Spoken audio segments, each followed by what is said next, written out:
Você escreveu dizendo que conhece todas as passagens que falam de pessoas conscientes no pós-morte, referindo-se a um texto que eu escrevi com o título Vamos Reconhecer as Pessoas do Céu, e também um outro texto que era Existe consciência no pós-morte para os que não foram salvos? Esses textos eu tenho transformado em vídeo e áudio também.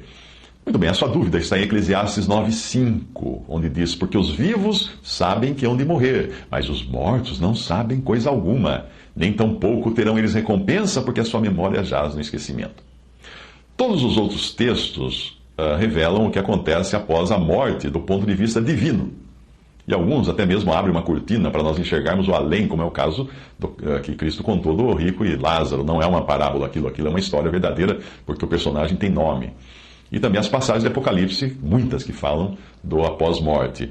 Este texto, em Eclesiastes 9, revela qual é a visão humana das coisas. E é assim todo o livro de Eclesiastes, porque o ponto de vista em Eclesiastes é debaixo do sol, que é repetido mais de 2 dezenas de vezes, se não me engano, as coisas que se passam debaixo do sol. E muito ali é o que Salomão investigou no seu próprio coração. Ou seja, Eclesiastes não enxerga o além, não enxerga a vida, não enxerga a ressurreição. Salomão não sabia que existia ressurreição. Ele escreveu o livro, claro, inspirado por Deus, mas ainda dentro da limitação de quem vivia naquele tempo. De Salomão, por exemplo. Ele está observando as coisas do ponto de vista horizontal, do mundo, vendo as coisas que se passam aqui na terra, debaixo do sol. E nós, como cristãos hoje, nós conhecemos as coisas que existem além do sol, acima do sol. Na glória, na presença de Deus, eternamente.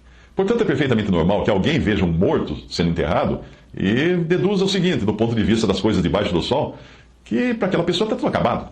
Sim, o fim acabou ali na sepultura, debaixo do sol.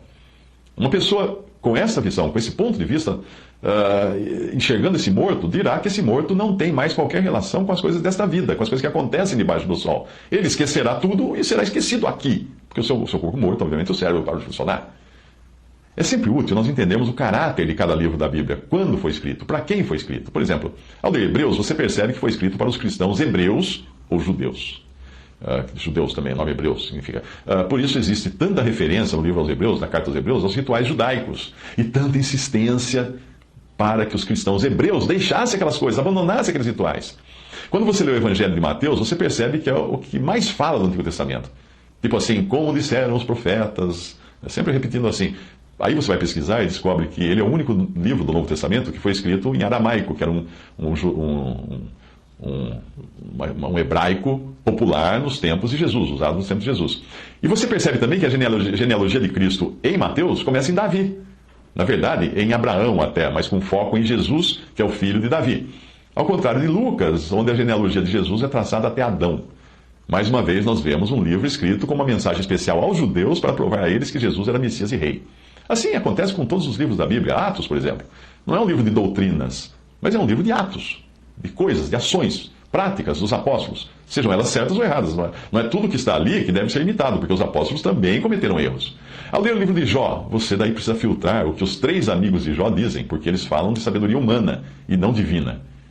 Embora seja Deus que tenha inspirado o livro para que chegasse até nós. É Deus falando o que os amigos de Jó disseram.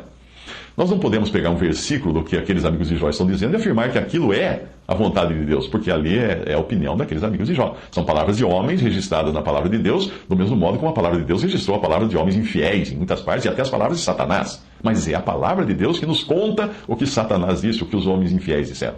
A dificuldade é que o que os amigos de Jó dizem soa muito bonito, está muito bem alinhado com as religiões e filosofias humanas. E algumas coisas são até verdadeiras, e algumas coisas poderiam até ter saído da boca de Deus originalmente. Isso pode nos confundir. Mas voltando a Eclesiastes, lembre-se de que é um livro escrito do ponto de vista humano de enxergar as coisas, debaixo do sol. Nesse ponto, Eclesiastes é bem parecido com Provérbios. Provérbios mostra um ensino que é bom para todo homem, salvo ou não. É o ensino da ética, dos bons costumes, de trabalhar bem, para viver nesse mundo da melhor maneira possível. É isso que é o livro de Provérbios.